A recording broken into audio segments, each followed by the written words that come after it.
নমস্কার, আমি দীপার মামা।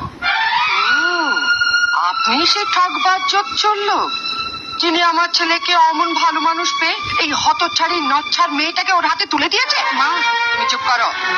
বেশ বুদ্ধিমান লোক তো আপনি। একটা টাকাও খরচা করলেন না, গোটা কয়েক ঝিয়ের কাপড় দিয়ে ভাগ্নিকে পাঠিয়ে দিলেন।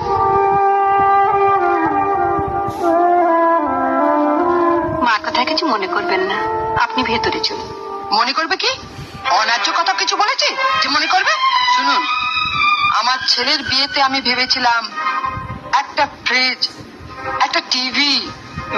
ব্ল্যাক এন্ড হোয়াইট না কালার, সেটা বলেন। তুমি থামো। আর 10,000 টাকা নগদ। হ্যাঁ, রাগ তো হবারই কথা।